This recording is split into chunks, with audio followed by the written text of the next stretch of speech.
there is a whole slew of projects in the RuneScape community that aren't getting the attention they deserve. Today there's one in specific that I want to talk about. It actually helps you not get scammed when you're playing the game. This project actually isn't even widely known despite being around since 2014, and I think this is due to, well, people like myself doing content on all the negative things happening in the game, when in reality there's a lot of really amazing wholesome projects like this. So today I have an exclusive interview with the people running this project, along with all the details of how you can use it yourself and get involved in making it better. So buckle up, because today I have one of the most positive videos I've done in a long time.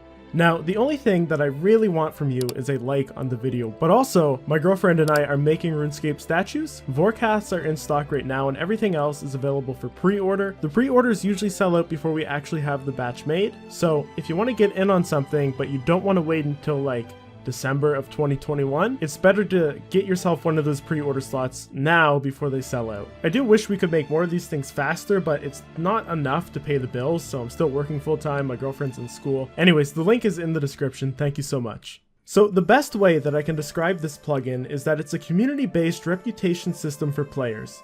It's known as RuneWatch, and it's mainly used by PVMers. In fact, it was invented by a bunch of PVMers, and you're going to come to learn that history. But likewise, right now the main reports that you see on RuneWatch are people not splitting their drops when they said they would. But it's also used to report so much more. Luring, trade scams, the list goes on. What I love about this whole project is that they've integrated it with so many different tools that RuneScape players are using already. The RuneLite plugin is just awesome. Check it out. You can get it from the plugin hub, by the way, all the way at the bottom. And when you right click on a player in game, you can hit investigate, and it'll tell you if there's been any community-based reports that have actually been approved by their moderation team. That's quite strict, by the way.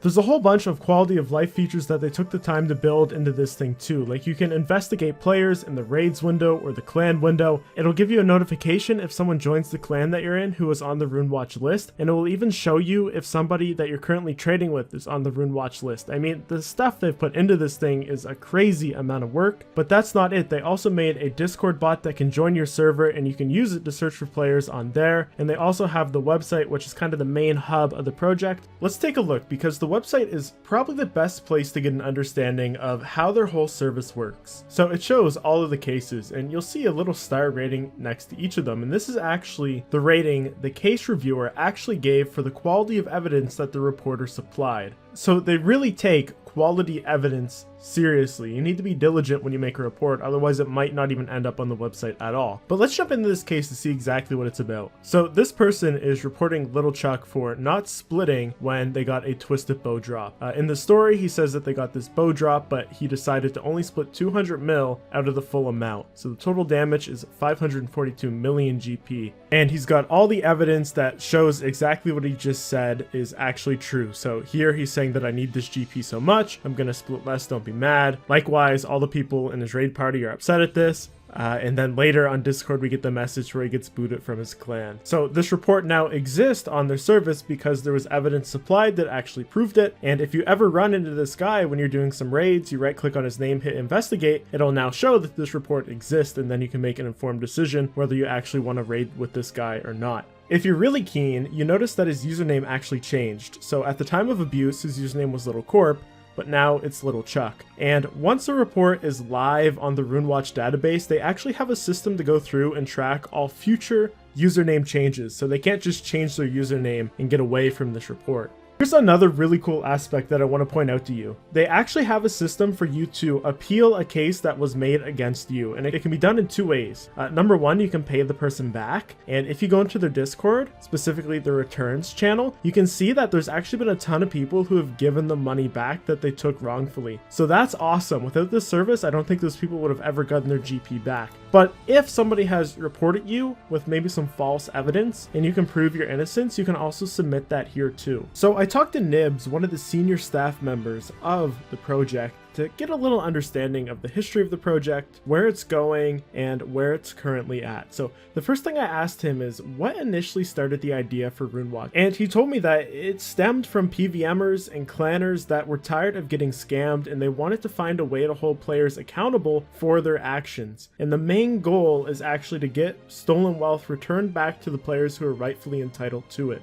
He gave me a little history lesson on the origins. So originally, back in 2014, there was a website known as Irish Justice, but a lot of the people in the scene had some strong disagreements with the way they were running their system. So leaders from the top 6 PVM clans at the time actually took it upon themselves to clean up the process and put a focus on having the whole project be community driven. This is where RuneWatch was birthed from. And I just want to say, having all those different clans cooperate together to build a system for themselves is much easier said than done. This doesn't happen often in the RuneScape community. And a little fun fact, Irish Justice was eventually taken over by a new owner, the project was cleaned up, and then it was handed over to RuneWatch to be managed. So what about the community response? How have people been reacting to what they're doing?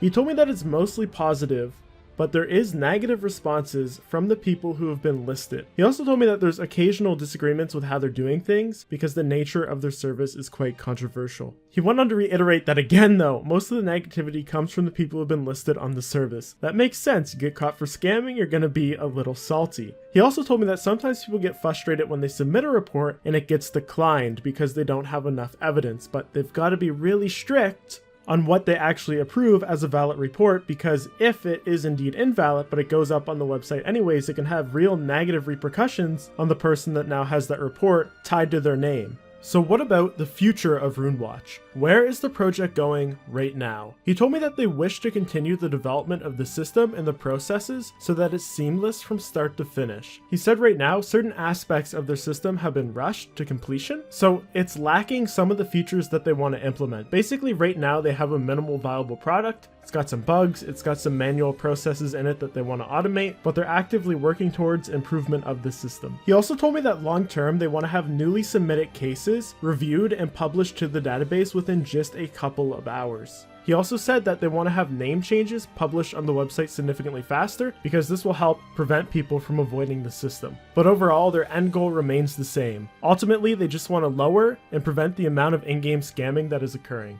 Now, it's also interesting to hear about the struggles they're having running the service, and this also provided us some additional historical background. So here's what Nibs told me. He told me that on their original website, it would take them between 20 minutes and sometimes up to even 3 hours to publish a single case, and they had multiple cases coming in a day. He said that they did over 1,000 cases this way. That's a ton of time. And so eventually, when Irish Justice closed and they took over all the traffic, as we know, he said they were flooded with up to 20 cases a day, and this led that queue of cases that had to be reviewed and published to be over 350 because it was taking them so long to actually get through them. They just didn't have the capacity. And so as a result of this, they had to come up with a solution to get through cases faster. Will OSRS, their web developer, took it upon himself to completely rewrite an entire new website to handle the cases from scratch. He said this was supposed to be a long-term side project, but on the original host, they ended up having a licensing issue which forced their hand, and so they had to migrate all of that data way earlier than intended, and this caused a 12-month-long period where no cases were being published at all. So those were some very hectic times for them, truly the real struggle and growing pains of this project. But now, thanks to Will OSRS, they have a website that allows them to post a case with a single button press, and they're constantly adding new features that will automate some of those manual processes in the background that sometimes they have to do. He also told me that they've now fully cleared that backlog of cases. You know, one other thing to mention is that RuneWatch actually has a really great partnership with We Do Raids. And if you're not familiar with We Do Raids, simply put, it's a clan for raiding. They have a very large user base, and actually they supply a significant amount of reports to RuneWatch, which they then process. And the goal in this partnership is just safety overall. The more reports that they can get into their database means that the safer players will be in the future when they're investigating people. One thing I've got to mention though, if you're going to start using their service, just be very mindful that you're submitting correct information and that you're not wasting their time. I don't think that they have the capacity to handle a large influx of members that might come from this video. This service is run by volunteers in their free time out of their own goodwill. So just be mindful of that. If things aren't as fast as you might hope they would be, just be nice and respectful while they work through it. On top of that, if you really respect their service, they do have a support page where you can donate them some money via PayPal. There's real cost associated with running a service like this. They have to pay for the servers, they have to pay for the domain name, they have to pay for the Discord bot hosting, and it's all coming out of pocket unless people are throwing them a little bit of money over on their donation page. I sent them a little bit of money, and if you really like what they're doing, hey, it's in the description so you can too. Anyways, I hope you guys enjoyed a video that's on a more wholesome RuneScape topic. Don't forget about those RuneScape figurines. Forecasts are almost sold out, the link is in the description. And if you like my stuff, consider subscribing. Only 10% of people that watch my videos are subscribed to me. That's really low, actually. Anyways, thank you guys all so much for watching. I'll catch you in the next one.